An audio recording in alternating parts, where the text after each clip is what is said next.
Hi, ഇന്ന് നമുക്ക് Jordan എന്ന രാജ്യത്തെക്കുറിച്ചുള്ള വിശേഷങ്ങൾ പങ്കുവയ്ക്കാം. ജോർദാൻ്റെ സംസ്കാരം, ഭൂമിശാസ്ത്രം, ഭക്ഷണ രീതികൾ എന്നിവയെക്കുറിച്ചുള്ള വിവരങ്ങളാണ് ഞാനിന്ന് പറയാൻ ഉദ്ദേശിക്കുന്നത്.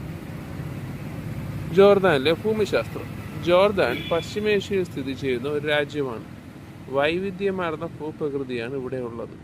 ഇവിടുത്തെ പ്രത്യേക അതിർത്തികൾ വടക്ക് സിറിയ, വടക്ക് കിഴക്ക് ഇറാഖ്, കിഴക്ക് തെക്ക് സൗദി അറേബ്യ, പടിഞ്ഞാറ് ഇസ്രായേൽ, പലസ്തീൻ എന്നിവയാണ് അയൽരാജ്യങ്ങൾ. ഇവിടുത്തെ ചാവുകടൽ സമുദ്രനിരപ്പിൽ നിന്ന് ഏറ്റവും താഴ്ന്ന പ്രദേശമാണിത്. ഇവിടുത്തെ വെള്ളത്തിലെ അമിതമായ ഉപ്പിൻ്റെ അംശം കാരണം ആർക്കും മുങ്ങിപ്പോകാതെ പൊങ്ങിക്കിടക്കാൻ സാധിക്കും. ജോർദാൻ്റെ നദി. രാജ്യത്തിൻ്റെ പടിഞ്ഞാറൻ അതിർത്തിയിൽ ഒഴുകുന്ന ഈ നദിക്ക് മതപരമായ വലിയ പ്രാധാന്യമുണ്ട്. അടുത്തത് വാദി റാം.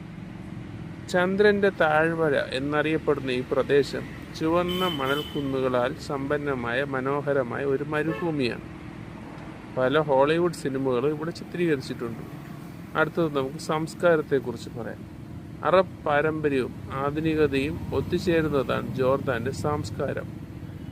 ആതിഥ്യ മര്യാദ എങ്ങനെയെന്ന് വെച്ചാൽ, അതിഥികളെ സ്വീകരിക്കുന്നതിൽ ജോർദാനികൾ വളരെയധികം താല്പര്യം കാണിക്കുന്നു. അവർ അതിഥികൾക്ക് നൽകുന്നത് കാപ്പി, അറബിക് കോഫി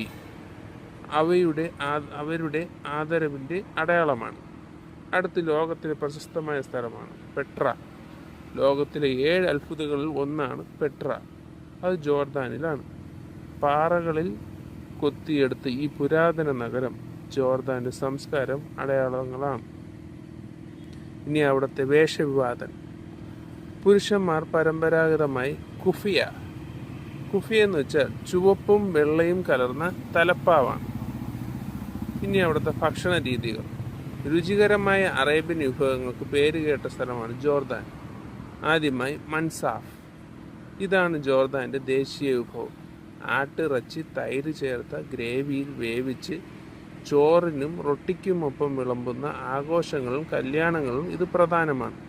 അടുത്തത് ഫലാഹൽ. പിന്നെയുള്ളത് ഹമസ് പ്രഭാത ഭക്ഷണമായി സാധാരണയായി ഉപയോഗിക്കുന്ന വിഭവങ്ങളിലാണിവ. അടുത്തത് കടല ഉപയോഗിച്ചാണ് ഇവ തയ്യാറാക്കുന്നത്. അടുത്തതാണ് സർബ്. മരുഭൂമിയിൽ മണലിനിടയിൽ കുഴിച്ചിട്ട് അടുപ്പുകളിൽ വേവിച്ചെടുക്കുന്ന മാംസവും പച്ചക്കറികളുമാണ് ഈ വിഭവം.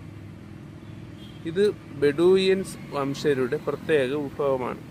അടുത്തതാണ് കനാഫ. ചീസ്